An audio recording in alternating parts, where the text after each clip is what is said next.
So today's actually the thought is embodying your higher self. So let me once again send you in the thinking mode. Think about the last time you handled something beautifully. Maybe you stayed calm when everyone else panicked. Or maybe you spoke with grace under pressure. Or maybe you made a decision that took courage and afterward you thought, I'm proud of how I showed up. That feeling. So in that moment, you weren't trying to be someone else. You weren't performing. You were just more yourself. You can say the best version of yourself. So now, what if you could access that version more often? Not just in those rare shining moments, but regularly, daily, intentionally. What if the person you become in your best moments isn't some distant goal, but something you can step into right now? So that's the idea of today's talk. So we are talking about embodying your higher self. So let me start with something that might shift your entire perspective. Your highest self isn't future. You visit it every time you choose wisely. So this isn't about someone new. It's not about transformation in the sense of I'll be that person when I lose weight or earn more or heal completely or finally have my life together. Your highest self isn't waiting at the end of some journey. It's not any kind of destination. You're already there. You've met her before in moments of clarity, in moments of courage, in moments when you choose love over fear, truth over comfort, and growth over ease. The question isn't, how do I become her?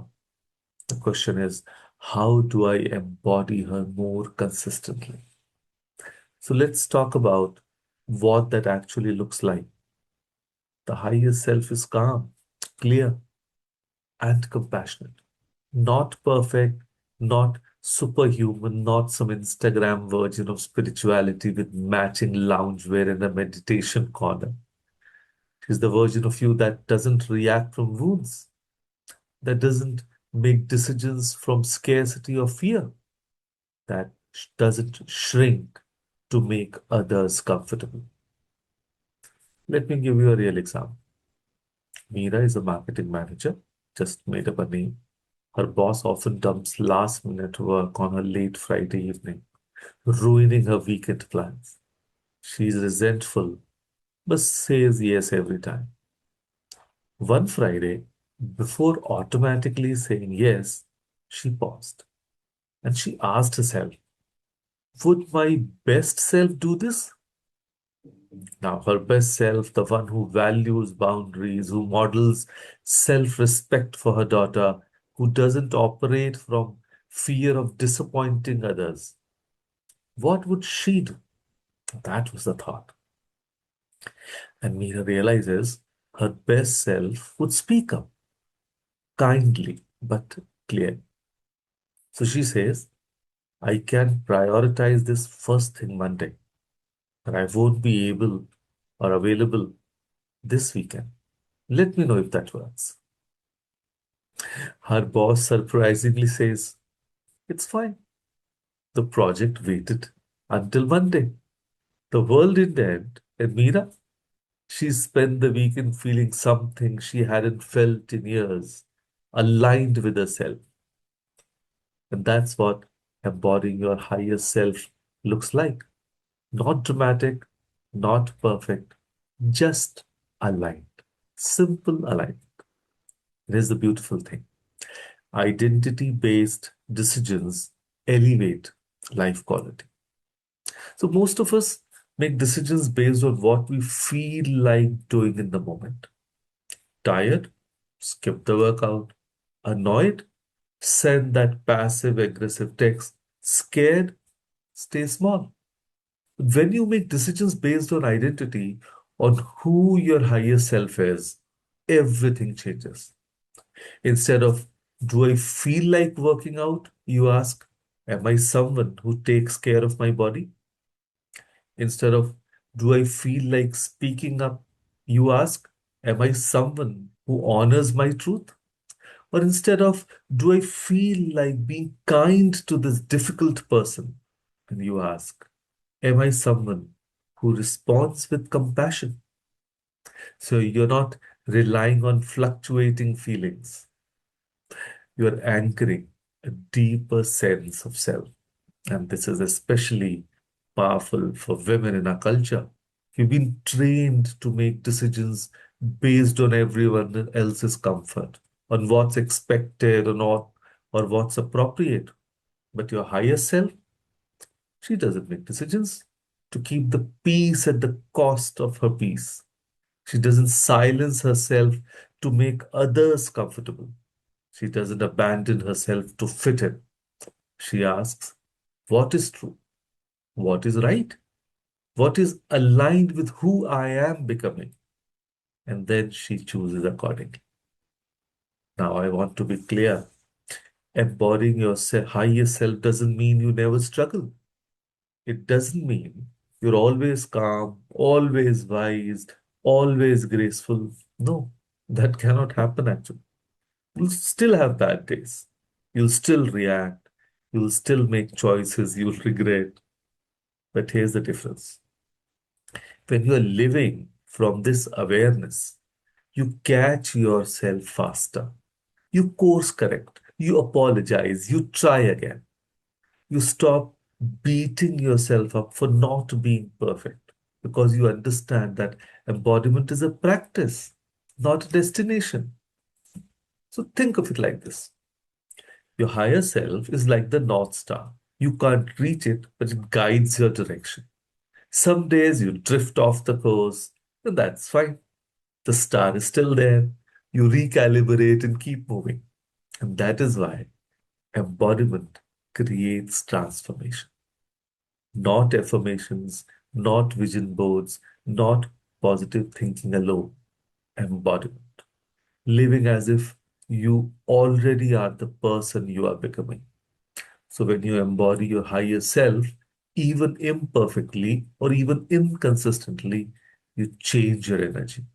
People feel it. Opportunities shift.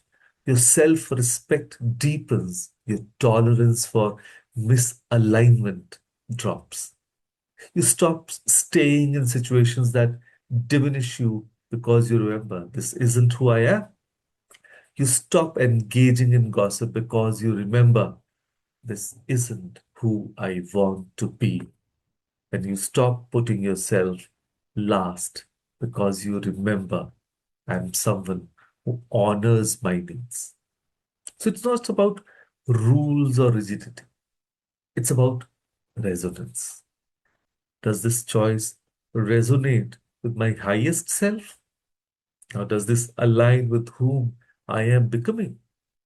And when the answer is no, you have the clarity and courage to choose differently. Let me share something personal. There was a time I would over explain myself constantly.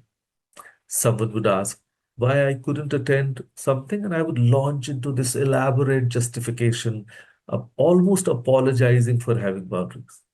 And then I started asking, would my higher self do this? My higher self, who is secure, who doesn't need constant approval, who trusts that no is a complete sentence. Would I over explain?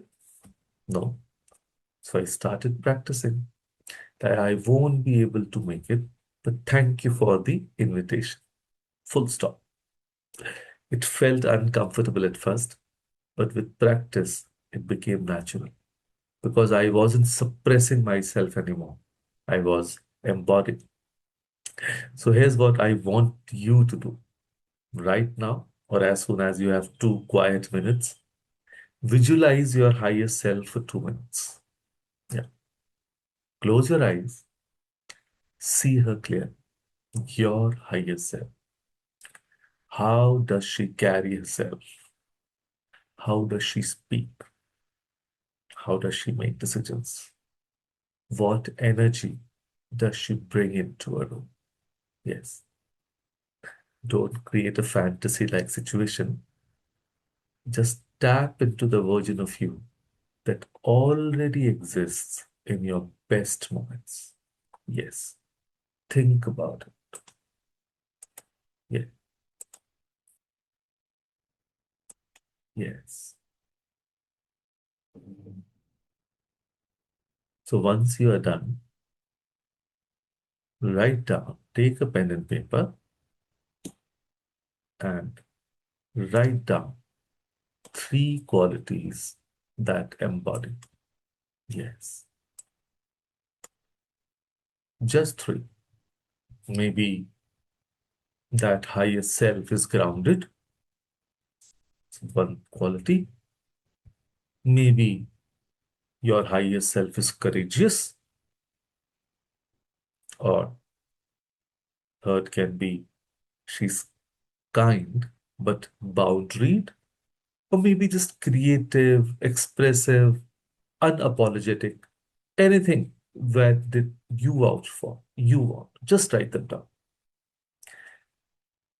Not complete sentences, just a word will suffice. And then this is where the magic happens. Practice one today, just one, in one small decision.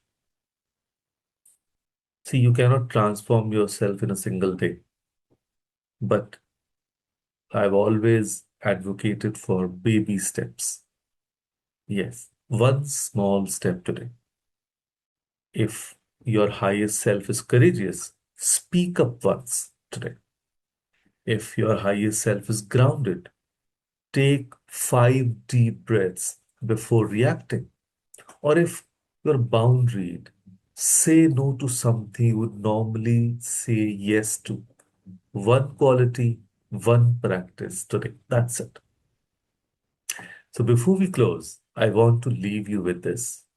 You're not trying to become someone you've never been. You are remembering someone you've always been beneath the conditioning, the fear, and the noise. Your higher self is not a stranger. It's just the truest version of you, the one that emerges when you are safe, when you're clear, when you are aligned. And the extraordinary thing is, you don't have to wait to become that person. You don't have to earn to be that person. You don't have to fix everything first. You just can embody it right now. In the next choice you make, in the next words you speak, in the next boundary you set. So here is your call to action for the day. Stop waiting for the perfect moment to be your best self. Let me repeat that. Stop waiting for the perfect moment to be your best self. Choose to embody it now. Messy, imperfect, and beautifully human.